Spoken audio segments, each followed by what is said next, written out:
Hello and welcome friends, आप देख रहे हैं मेलोडी मेकर्स रिंकू के संग। और हमेशा की तरह आज भी हमने एक ऐसी शख्सियत को बुलाया है जिन्होंने संगीत में काफ़ी रचनाएं की हैं और सबके दिलों को छुआ है, खास करके पूर्वोत्तर भारत के। फ्रेंड्स, हम ब्यूटी शर्मा बरुआ जी से बातचीत पूरी नहीं कर पाए थे और यही वजह है कि आज हम उन्हें फिर बुला लाए हैं।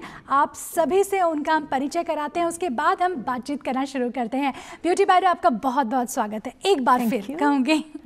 Thank you so so much. Baidoo, in the first episode we were actually talking about your marriage album No Konya, और वो 1999 में रिलीज़ हुई थी। और जैसे मैंने उस वक्त भी कहा था कि इस लोग रोमांटिक एल्बम्स करते हैं, ओके, सैड एल्बम्स करते हैं, लेकिन जो विवाह का जो विवाह तो सबका ही होता है, ओके, सबको करनी ही है एक ना एक दिन, किसी की कभी देर से तो जल्दी, लेकिन ये जो एक विषय है विवाह का, उसको लोग इतने जल्दी इसको टच नहीं करते हैं, या पूरा एक एल्बम उस पर बना और उस पर सफलता भी मिले, जो हम उत्तर भारत में बहुत देखते हैं, वहाँ वैसे बहुत से आए हैं। तो ये किस तरह से हुआ, किसने आपको इंस्पायर किया, या आपने खुद सोचा? और हम जानना चाहेंगे आपके एल्बम के बारे में। दिस सॉन्ग वाज, ये गाना जो बना था ना, माँ हलोदी, it's a very popular song. मेरी शादी के आसपास ही मैंने AIR से ये AIR में गाई थी, आकाशवाणी गुवाहाटी से स्पेशल प्रोग्राम में गाई थी। मेरी हस्बैंड ने मुझे बोला था कि आप ये गाना मत गाओ, ये तो मैं अपर असम की थी ना, तो लोअर असम का इसमें फोक मिक्स है गाने में। गाना का जो ट्यून है, लिखा भी इनका था और सुर भी इनका था। लोगों को बता दें कि थोड़ा जो बोली है, असमिया बोली, वो अपर असम और लोअर असम में थोड़ी सी अलग है। बोली का तो बात ही अलग है, लेकिन ट्यून जो है ना, अपर असम का फोक ट्यून जो है अलग है, लोअर असम का फोक ट्यून भी अलग है। उसमें इसमें ब्लेंडिंग क्या था फोक ट्यून में, तो मुझे इसलिए बोला गया था कि आप अपर असम का हो, इसको अच्छा से निभा नहीं पाओगे, अब मत गाना। तो मैंने चुपके से, मुझे प्रोग्राम मिल गया था तब, स्पेशल प्रोग्राम, तो मैंने गा लिया था चुपके। एक चैलेंज की तरह आपने लिया उसे। जी, और उसी दिन से अभी तक ये गाना मुझे पीछा नहीं छोड़ रहा है। और इतना पॉपुलर है बाइडो, मुझे बहुत, मेरे पेरेंट्स ने भी कहा है कि is blessed like anything. Definitely. और हर एसएमएस फिल्म में उसके बैकग्राउंड में अगर शादी अगर हो रही है तो बैकग्राउंड में आपका ये वाला गाना जरूर चलेगा, क्योंकि शादी is a very important part of everyone's life. So इस बारे में और बातचीत करेंगे, और आपके सेकंड जो एल्बम है मैरिज एल्बम, उसके बारे में भी बात करेंगे। लेकिन उससे पहले मैं आपसे एक गीत सुनना चाहूँगी। कौन सा गीत अभी प्रस्तुत करेंगे? हाँ, मेरे उसका ही गीत एक ले लीजिए। बिल्कुल। आगोली कलोरे पाटे पोटुली हुआई। और इस गीत में क्या हो रहा है, मतलब मैरिज का है? हाँ, मैरिज का एटमॉस्फेयर है। जैसे कॉलगोस हम लोग लगाते हैं गेट के पास, उसमें जो सुबह का जो फोग या बहुत शुभ है असमिया लोगों के लिए, जो केले का जो है पेड़, उसमें से जो सुबह का जो क्या कहते हैं, जो सुबह की ओस जो होती है, जो पड़ती है पत्तों पर, जैसे गिरता है पत्तों से। और जैसे शादी हो जाने के बाद लड़की के घर से विदाई होना, भैया से बिछड़ना, मम्मी पापा से बिछड़ना, थोड़ा दुख का है ये। तो ठीक है, पहले बाइडो ये सुन लेते हैं, ठीक है? तो फ्रेंड्स, पेश कर रही है ब्यूटी बाइडो जी ये मैरिज गीत।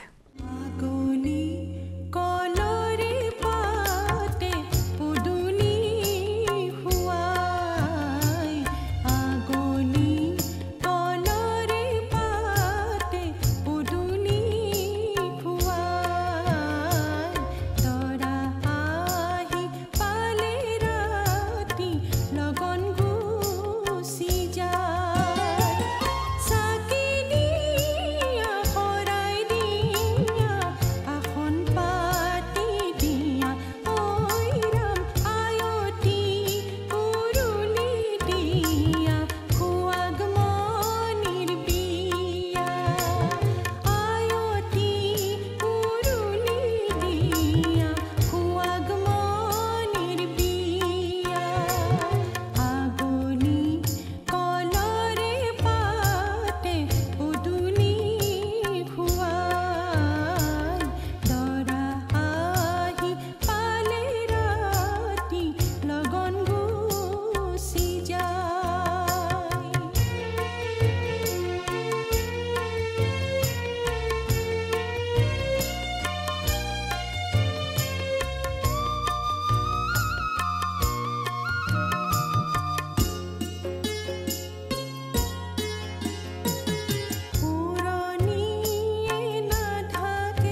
बाइडो, गीत तो सुन लिया आपका, और मैं बहुत कि हमारे पास समय इतना कम है कि चाहते हुए भी हम सब कुछ नहीं ले पा रहे हैं, तो मैं चाहती हूँ कि मैं जल्दी जल्दी आपसे सब कुछ जानूँ कम समय में। आपका जो एक सेकंड मैरिज एल्बम आया था, क्योंकि इतना पॉपुलर हुआ आपका नो कोन्या फर्स्ट एल्बम जो आपने 1999 में मैरिज एल्बम रिलीज़ किया, तो डापुन मोती ये आपका सेकंड एल्बम था, ये भी उतना ही पॉपुलर हुआ, तो इसके बारे में कुछ बताइए। इसमें भी वो तुप तुप रबा टोलित पुआ नियर होरे, ये जो गाना है ना लोगों को बहुत पसंद है। इसमें और एक गाना था, ये मछली के ऊपर है, दोरिकोना मास, वो असम का जो प्रसिद्ध लिरिक्सिस्ट था लेट नवकंठ बरुआ जी ने लिखा था और नहीं सुर किया था, वो भी सबको बहुत पसंद है। ठीक है, हम और बात करेंगे। अभी मैं आपसे दोबारा कोई ब्यूटीफुल नंबर आपकी आवाज़ में सुनना चाहूँगी। अभी कौन सा गीत पेश करेंगे आप? अभी एक थोड़ा लाइट सॉन्ग ले ले। बिल्कुल, जो तितली के ऊपर है, Prajapati Jhilmil Pakhi. That was also my very popular number. Yeah I have recorded again this song now. So तितली वैसे भी बहुत मनचली होती है। हाँ, गीत भी ऐसे ही है। ये इसका लिरिक्सिस्ट है नूरुल हक, एंड इसको ट्यून में सजाया है जीतू तपन, असम का एक जोड़ा है जो बहुत प्रसिद्ध है। तो फ्रेंड्स, आइए हम सभी और आप सभी मनचलों के लिए ये है मनचला गीत।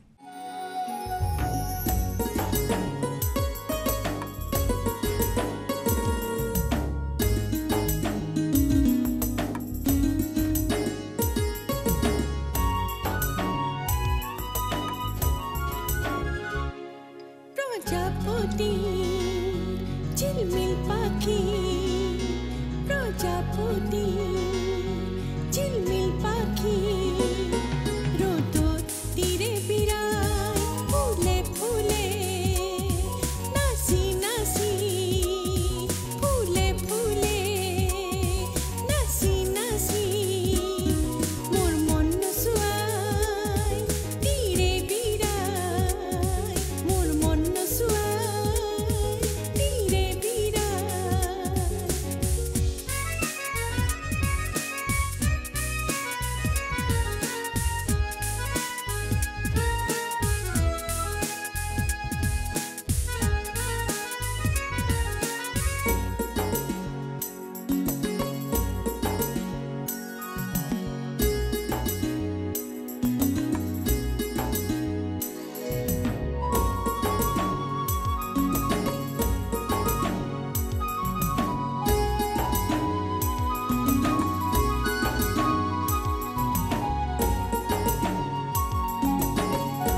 बहुत ही अच्छा लगा बाजो। और आपने जिस तरह से हमारे बहुत से दर्शक भी जानते हैं, और आपको तो मेलोडी क्वीन के क्या बोलूँ क्राउन से नवाजा ही है, प्यार से उन्होंने।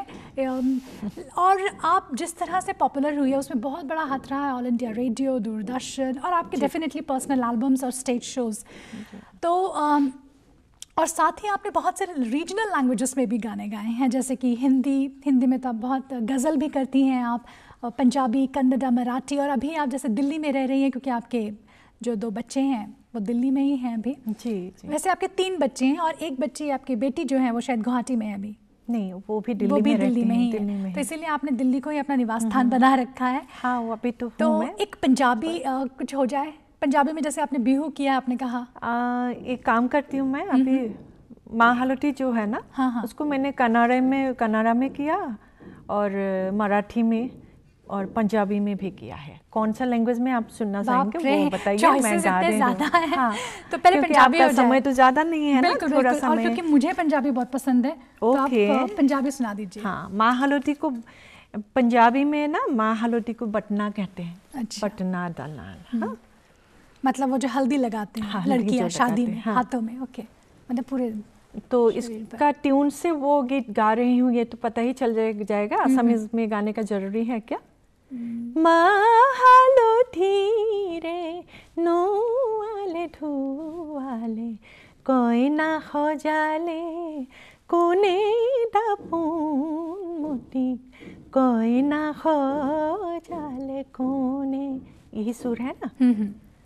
बटना डानाल नोआया धोआया किन्नी सवारा लड़ी दापून मोटी किन्ने सवारा लाड़ी, गले विच चमकदाए हीराए मोटी चान चमकदाए मठे ते दापून मोटी चान चमकदाए मठे ते।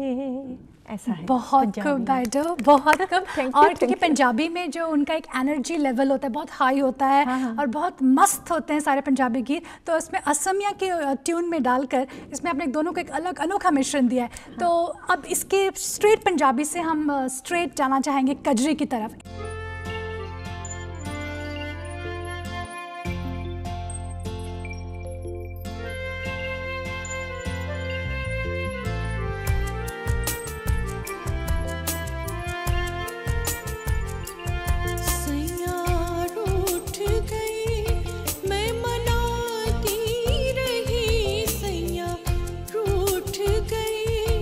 मैं मनाती रही सैया रूठ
बाइडो, वक्त का पता ही नहीं चलता है, लेकिन जैसे हम भी कम नहीं हैं, हम भी बस भाग रहे हैं, लेकिन मैं आपने जो एक स्कूल स्टार्ट किया था उसके बारे में ज़रूर जानना चाहूँगी। अलकानंदा संगीत विद्यालय। ये तो शादी से पहले, शादी के बाद ही स्टार्ट किया था।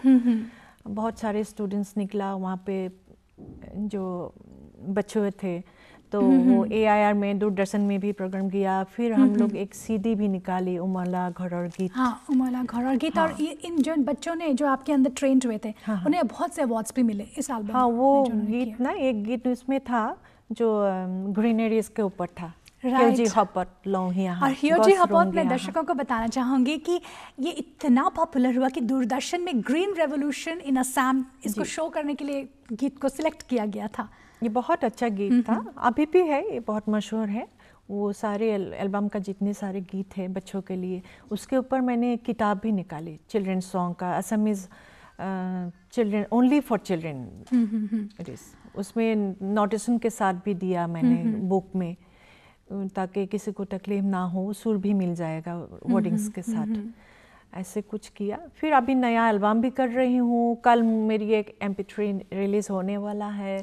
अच्छा, हाँ, आपका जो नया प्रोजेक्ट है उसके बारे में कुछ बताइए। नया प्रोजेक्ट, मेरी जो पॉपुलर सॉन्ग्स थे ना पहले का, जो मिट्टी का स्मेल जिस गाने में रहते हैं और प्रैक्टिकल लाइफ में जो गीत होता है, वो सारे गीत बहुत प्यारे थे सबके लिए। तो दर्शकों के लिए, श्रोताओं के लिए मैंने फिर से उसको एल्बम एक नया कर रही हूँ मैं। नाम कुछ अभी सिलेक्ट किया है? मैं सिलेक्ट नहीं की नाम, फिर मन में सोची हूँ, अभी नहीं बताऊंगी। फिर जल्दी ही मिल जाएगा। सस्पेंस वैसे बना रहना चाहिए। हाँ, थोड़ा तो वैसे कब तक ये एल्बम आने की बात है? कब तक हम सुन पाएंगे इस एल्बम को, या खरीद सकते हैं? I think after Bihu it will come. Okay, तो सारे गाने, मतलब जो एक गाना है बेसी दिन लगत ना थाको देवता मननी दिबिदुक, जिन एक बेन पार्टी के ऊपर है, तो बोटा सराय के ऊपर है, खेत में जो धान खाने के लिए चिड़िया आते हैं उसको हटाने के लिए। ऐसे ऐसे लोगों को सुनने से याद आ जाएगा और मुझे भी बहुत सारा प्यार मिलेगा। अच्छा बाइडो, मैं बहुत से लोगों को शायद ये ना पता हो, क्योंकि बहुत पहले की बात है और आप थे आई थिंक 7 साल की, if I am not wrong. उस वक्त पंडित जी आए थे असम में और आपके परफॉर्मेंस इतने खुश हुए कि उन्होंने आपको फेलिसिटेट भी किया था। तो हाँ, और आप तब का बात है, मैं क्लास 2 में थी ना तब। हाँ। उनका जो गार्लैंड पहनाया गया था मुझे पहना दिया। मैं एक गाना पेश कर रही थी उस दिन, शायद उनको अच्छा लगा होगा। ये तो मेरे लिए ब्लेसिंग्स है। और एक और बात कहना चाहूँगी, आप मल्लिका जो गज़ल है बेगम अख्तर जी, उनके अंदर आपने प्रशिक्षण लिया है गज़ल की। ये तो शुक्रगुजार हूँ मैं तो भगवान जी का। तो आपको नहीं लगता कि मतलब एक तो इतनी अच्छी जो इलास्ट्रेसिस फैमिली जिसमें संगीत और साहित्य का पूरा समावेश है, लक्ष्मीनाथ बेजबरुआ जी जिन्हें जो कि उन्होंने पूरे असम के लिटरेचर को ही रिवैम्प किया है, उनका बहुत बड़ा योगदान है। रखोराज, किंग ऑफ ह्यूमर जिन्हें कहा जाता है, शायद उसी फैमिली का हूँ, इसलिए मुझे ये सब मिल रहा है, सारे लोगों से मिलना, लता दीदी से भी मिलना। Do you feel yourself to be very blessed, क्योंकि इतना कुछ बहुत लोगों को नहीं मिलता है, खासकर जब पंडित जिससे मिलना। मुझे ऐसा लगता है मुझे सब कुछ मिल रहा है बस। I am very thankful to God, everything he has given me and I am very happy with my children. आप मुझसे शो के पहले एक बात बता रही थी कि एक फैमिली या एक जगह, एक सोसाइटी, कहीं जन्म लेना वो तो ऊपर वाले के हाथ में है, उसमें किसी का कुछ कंट्रोल नहीं है, लेकिन उसके बाद इंसान के हाथ में होता है। ये सब मुझे आप ही ने कहा था कि कैसे वो अपनी डेस्टिनी को, अपनी ज़िंदगी को लेके चलता है। पंडित जी का आपको इस तरह से फेलिसिटेट करना, या बेगम अख्तर जी के अंदर आपने प्रशिक्षण लिया और उसे भली भांति अपने संगीत में भी आपने दिखाया है, और आप गज़ल के लिए भी बहुत जानी जाती हैं। तो ये सब के लिए आप क्या समझती है, क्या ज़रूरी है? मतलब भगवान को मानना या दिल पाक होना, और जैसे आप अभी भी आर्ट ऑफ लिविंग पे विश्वास करती हैं। मैं विश्वास रखती हूँ। और एक बार इसमें मैं ऐड कर देती हूँ, बॉडी माइंड एंड सोल होना चाहिए, बस सबसे बड़ा बात है ये, बॉडी माइंड एंड सोल। आपने एक ही लाइन में, मैंने पूछा और आपने एक ही लाइन में कह दिया, pure body mind and soul होना चाहिए। और शायद यही वजह है, यही राज है आपकी खूबसूरती का। थैंक यू वेरी मच बाइडो, थैंक यू सो मच। आपसे बात करके बहुत अच्छा लगा और हमें यकीन है कि हमारे दर्शकों को भी बहुत अच्छा लगा होगा और खास करके कजरी सुनकर तो बस दिल बहुत ही खुश हुआ है। Thank you very much. Thank you. And friends, don't forget to watch the next episode of Melody Makers, and you know that in every episode there would be some surprises. So just wait and watch this space to get all surprises here on Melody Makers. Thank you very much.